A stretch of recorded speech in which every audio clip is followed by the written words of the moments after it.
Ravindra, we are here at Print Next 19 in Stockholm, and you have been working together with the Grafcom team to make this event happen. So nice to meet you again. Thank you. Nice for having me. Yeah. So Ravindra, a few years ago we did one of my favorite films. I know that I have quoted this several times. I know that I have also told you that I actually refer to it quite often, because you made this amazing research, which was like a major research on who actually makes money in the printing industry. And I remember last year when I spoke to you, I asked you if you had any plans of updating it. And that is exactly what has happened now. Yeah, and maybe it was thanks to your question. No, but really, we do this on a regular basis, and that's really to look at the big trends over time. What is really happening in the printing, in the graphic industry, and also to see it in relation to what happens in the outside world, and also to have a more fact-based discussion around where is the industry really going. And I think or I hope that because I mean, this is really the point of this is to inspire or to give food of thought for our members, to that they can have some of this as in their strategic agenda. Think about where do they want to go. Can they make decisions themselves based on what they see as larger trends? Well, just to remind our audience, in case they can't remember, because I think that one of the things that was, really an inspiration for me was that you, together with Bisnode, kind of invented a model where you could actually compare different sizes of companies with different industries, called the Simpler Index. And as far as I remember, the Simpler Index is a relation between capital investment, labor investment, and equipment. That's a capital investment, basically. So that is a relationship, right? Yes, you could say so, but let me be just clear. We did not invent the Simpler Index. It is a model that is used by Bisnode to analyze large numbers of data. But it was the first time it was used in our industry, right? Absolutely, absolutely, and that because I ran across them at some other point. And what does that index indicates? The index as such, it's a relative competitiveness index, you can say. So you can measure how. I mean, you can measure either an industry, a segment of an industry. You could look at all companies in a region, or you could look at individual companies, and then you can relate to what is your relative competitiveness compared with, as in this case, we compare with the sum of all Swedish businesses. Are you more or less competitive than the average of Swedish of all Swedish businesses? And what it really tells you, in a way, is that if you're using capital or personnel in the most effective way, and if you are if you are doing it, if you are having returns that are higher than your competitors, for instance, that means that you will have the resources. I mean, you generate returns. That means that you can make decisions about your future, investment decisions, growth decisions. You are in a better position to decide your own future. And I mean, the reason why we as an industry could be interested in knowing who makes money is because we can learn a lot from, because I mean, one of the graphs you showed today was the same graph as we showed in the film, based on your research, was you have like a x-axis and a y-axis, and you have like 4 corners that indicates the relative competitiveness compared to value creation, right? Yeah. And I think that, every time you look at it, it's like it must be kind of depressing also for us to be in this industry, because the traditional commercial printers that has been the existence for Grafiska Företagen and is a foundation for INKISH and for all of us, basically, is one of the industries that has a relative high competitiveness, but they are not able to make money or grow, right? No, and that short term you can be on a side where you create value by really taking down your costs. I mean, that is one way of creating value, and that puts you also in a situation over time to make decisions about your future. But long term, And that is, if we take the whole graphic industry, it is a little bit worrying that when we looked at this last time over the period 2008 to 2014, the graphic industry was shrinking but making relatively good money, meaning that if we talk it from an industry point of level, of course you always have to look at it in individual companies, but looking at as an industry, that the industry had generated money so you can actually make decisions about where you want to go. When we look at this number of years later and measure the period 2012 to 2017, we see that when we compare it to other sectors have grown tremendously in the booming economy of Sweden, whereas the graphic sector is still in that position of making money by taking out costs rather than growing. Yeah, and that is like, you know, when we spoke to what was his name, Peter Finneman from Bisnode, was that, what is that? Jan Finneman. Yeah, Jan Finneman, yeah, because he was like, you know, when we spoke about it, he says that I'm still the generation that read newspapers, I'm still consuming papers, because we also at this event today got a speech from Peter Berg talking about the paper on pulp and the future of paper.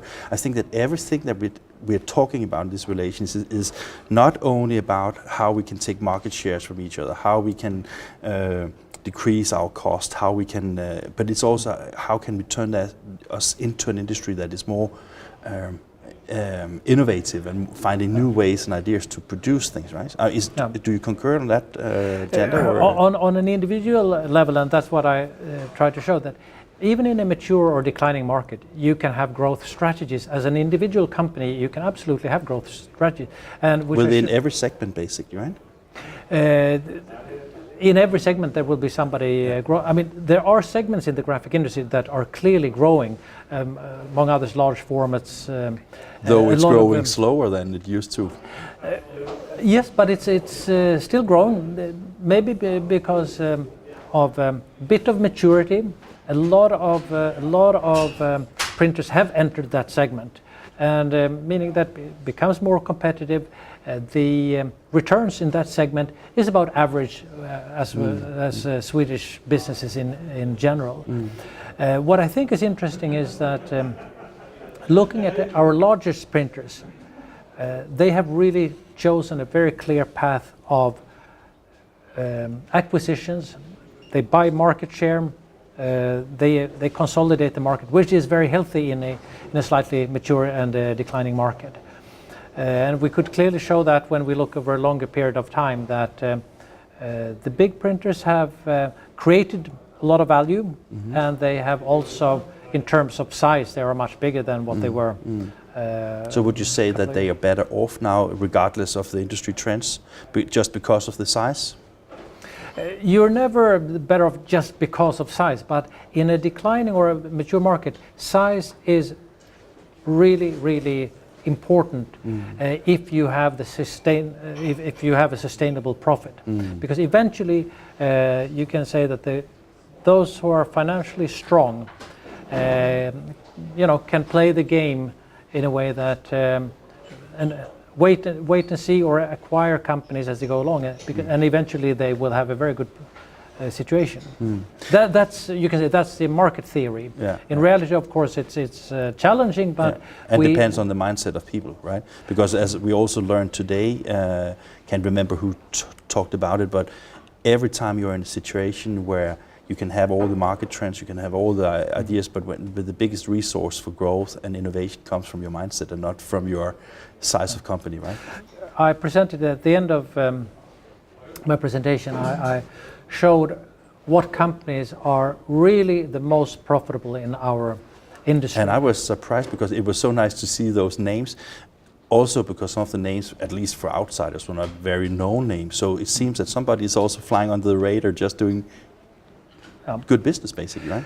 Yeah, and it's not because they're under the radar. It's because of really, really superior management. You were the one that told me, said that. You know, we have listened to so many great speeches today. So sorry, Ravindra, I forgot that it was you that came with those wise words that I was referring to. Yeah, but really, because I've met a number of these companies, and it's not about their assets. It's not that they have a very specific customer base. They are from all parts of the graphic industry. You have pre-press companies, you have normal commercial printers, you have special printers, you have, I mean, you name it. And really the key is such a simple fact that they truly believe that they create a lot of value and they have the right to get paid for the value that they create. And you know what? And it seems that customers appreciate that. Customers appreciate that. Of course, this is not easy. I can bet, even though I've never seen, I bet that their customer rates them very high on quality. They are delivering on time. They are superior in their customer service, because nothing of this comes easy. But I've met enough of them to see that really it's all about the mindset. It's really about the mindset. And that gets me back to the reason why I think I like this research work you're doing so much, because the ever question when you get data, can you learn from it? And I guess that being able to identify yourself in that value index, simpler index, also when you dig into the data, gives you an opportunity to see who are the successful ones, what have they done in order to become successful and profitable and innovative and everything, right? So is that something as a federation that, I mean, can you help your members to actually learn the details and how to develop their businesses using this knowledge? It's a good question. I would put it like this. We present some overall pictures, but we are also showing, even on an individual company basis, what companies have been performing extremely well over time. And then I think that should give a number of people that are interested enough, they have a chance to speak directly to those companies that have, and see what can they learn. If you like, you can. I think it's an interesting question, but I don't think we should. I don't think this is something that you can teach in a way. No. You have to meet these guys that are performing extremely well, and try to learn and try to get inspired. And some companies will succeed, and others, because there's no rocket science. It's really, I mean, it's down to good old you know, as a what's it called, grocers. You know, when you had like the old Hansa ship sailing in the Baltic Sea, where they were good merchants, basically, right? I mean, that is down to good moral and good merchancy. Something is that as simple as that? Yeah, to some extent, right? Yeah. At the end of the day, if we agree that it's not the assets, it's not the customer base, what is it then? And they don't have superior paper, they don't have superior printing machines. No. So the only difference there is then, it's the people.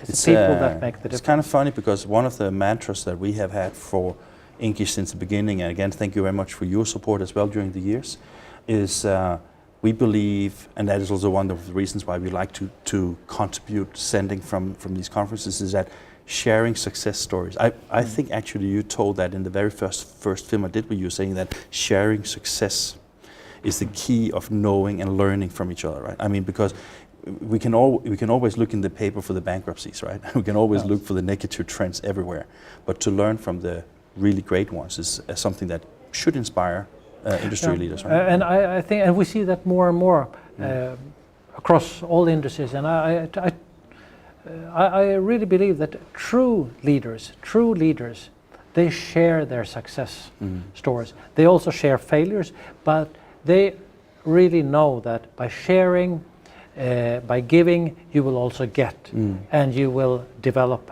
You will develop by giving. And I think for a young generation, for the new startup and so on, this is absolutely fundamental. I mean, they don't even think twice about it. Of course they share their knowledge, and they get inspired by others, and thereby they grow their companies and then their successes and so on. It's a little bit us that are old timers that still think that keep it to information and knowledge should be kept tied to the chest, which is absolutely wrong in order to develop your company. Is it 4 or 5 years ago since you started as CEO of? It's closing it. It's becoming 4 this autumn. Yeah, okay. And I guess that the openness that you're talking about right now, I didn't know Grafiska Företagen before you got involved in it, but I have a feeling that what you're also giving to the Federation and to the industry in Sweden is more openness, right? Well, that's not for me to say, but I believe very much in that. But I mean, you can maybe say that you are, if you have it on your agenda, you do things, because Grafiska Företagen and Grafcom working together on events like this, I guess is a clear sign that you believe in that, what you're saying, right? Absolutely. I would say that if it's something that I am proud of or something, is that we have a very, very good collaboration with Grafcom. When I came into this business, we didn't have a lot of relationship at all with Grafcom, but I think that we have found a very good way of collaborating, and we are collaborating more and more, which I appreciate, and I'm sure they do as well. I do think they benefit from that as well. Yeah. So when we, again, a little bit back to the research, are you planning to do, like, is it like consecutive again, year after year, or in periods? And you said to me you're going to Intergraph soon, shortly. Are you going to propose this as a European idea as well, or how do you see this? You know, you actually gave me food for thought there, and I would at least present it, you know, what we have done and why we have done it, and so on. And if that can inspire others, I think it can be interesting to do it also on a European level, to see if we have the same kind of dynamics. But at the end of the day, it should benefit members. Of course, that they can. Yeah, I mean that is the reason why federations exist, right? Yeah. It's interesting, and I'm a little bit irritated that I hadn't thought about that. That of course I should share this with. And now I've said this on TV. I shouldn't have done it, because then you could just say that it was my idea alone. But now we have it on camera anyway. So, but you can take it. It's my gift to you, Ravindra. So, anything you want to add to this conversation? Anything you would like to talk about, or how do you think? I think it's great that you, first of all, that we have this collaboration, INKISH TV and Grafiska Företagen. And that was also something that inspired me when I started, that you came in and you talked a lot about sharing. And because you had your idea about that, sharing must be the future. And what I remember specifically, what you said, was something like this, that if people are not prepared to spend 20 minutes listening to a business leader or somebody that has something to say, then, you know, really, they have their own set of problems. I really appreciate you say that, because I can tell you that one of the things that we fight against in INKISH is basically the fact that sometimes these marketing people come say, we need like 30 seconds, 2 minutes for social media. And I'm just like, yeah, that might be important as well. But actually, one of the things that we like about INKISH is that we take the time to talk to people. And I know that there's not a lot of blink and, you know, machines, and because this is just you and I talking to each other. And people who listens to it, maybe they find some wisdom in what we're talking about. Maybe they find inspiration. Maybe, as I also think was really great with the first speaker today, what was his name? Joachim. Joachim Hartenberg. Yeah, because he was so great, because he invited people to talk to each other about specific subjects, and, you know, the room was just like of ideas, inspiration. And when I spoke to him afterwards, he said that when he even go and do business management classes, or whatever you call it, consultancy, he tell people, talk to each other, talk to your staff. Because I was asking him, how do we as managers and leaders in the industry, how do we convert all this knowledge into something that is doable, right? And I guess that I appreciate you say those words, because that is the mantra of what we do, and we want to share. I was just about to say before that I have an open invite to you, and it doesn't cost you any money, don't worry. I was just thinking maybe it could be interesting to take 1 or 2 of those companies that you had on your top 10 here, and then you and I go and talk to them, film them, and find out what they're up to. What do you think of that?